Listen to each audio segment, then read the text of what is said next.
Welcome to back my new blog Rohma enterprises limited.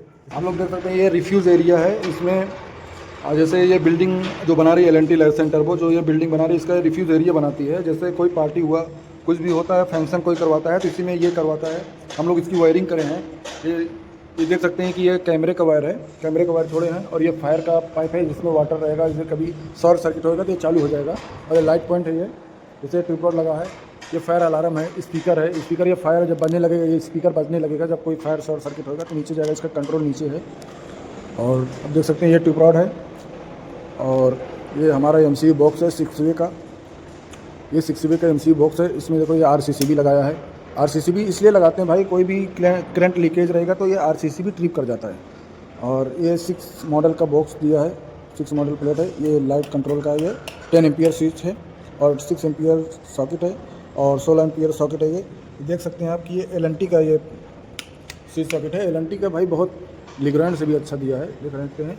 ये L&T reality का है ये MCB बॉक्स। और RCCB इसलिए लगाते हैं भाई, अगर कहीं करंट लीकेज रहेगा। देखो ये बॉडी अर्थिंग दिया है। बॉडी अर्थिंग भाई इसलिए देते हैं, कहीं फ्रेम में ये लोहे का पूरा रहता है ना, इसको इसलिए इसमें करंट नहीं उतरे। करंट उतरेगा तो ये ट्रिप कर जाएगा। ये सेफ्टी के लिए लगाते हैं RCCB। आप लोग भी अगर कहीं भी वायरिंग कर रहे हो भाई तो अर्थिंग ऐसे नहीं कहीं भी खोल दो। अगर सबसे पहले 2 कोर का MCB आप मत लगाओ, RCCB का प्रयोग करो, RCCB यूज़ करो। और उससे फ़ायदा ये रहता है भाई कि कभी भी देखो घर में जो रहते हो, घर के अंदर नंगे काम करती हैं, नंगे पैरी रहती हैं, क्योंकि उनको अगर करंट मारेगा ना भाई तो समझ लो कि जितनी शरीर की नस होती हैं सब एकदम हिल जाती हैं भाई। इतना तगड़ा मारता है करंट कि हिल जाती हैं। तो इसलिए बोलता हूँ RCCB लगाने से क्या फ़ायदा है भाई, अगर थोड़ा भी लीकेज भी रहेगा ना RCCB ट्रिप कर जाता है। कभी भी ना आप लोग वायरिंग करते हैं तो जैसे ये पूरा एरिया है, ये पूरा एरिया है। एरिया में जैसे अलग अलग सर्किट डालें, क्योंकि देखो जैसे कि ये एक बॉक्स हो गया, एक बॉक्स हो गया, 2 बॉक्स हो गया। अभी वहाँ पे 2 बॉक्स लगा है, 2 बॉक्स वहाँ पे लगा है। तो उसका दोनों का सर्किट अलग अलग डालोगे तो आपको ये मालूम चलेगा, जितने सर्किट डालो उतने MCB लगाओ। और उसका नाम प्रॉपर लिख दो कि ये इस चीज़ का वायर है, ये इस चीज़ की सर्किट है। जैसे सर्किट बोले तो भाई एक सर्किट में 3 वायर होता है। अगर गांव में डालते हैं तो 4 वायर होता है, एक इन्वर्टर का वायर होता है। और यहाँ पे डालते हैं भाई तो एक सर्किट का 3 वायर होता है, न्यूट्रल, फेस, अर्थिंग।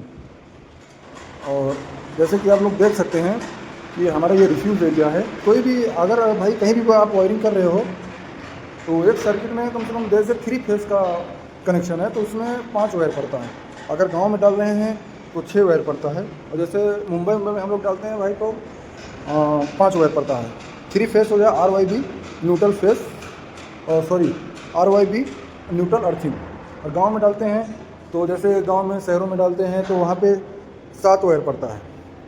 7 वायर कैसे पड़ता है, RYB और न्यूट्रल अर्थिंग, इन्वर्टर और एक रो पावर जिसको बोलते हैं हम लोग।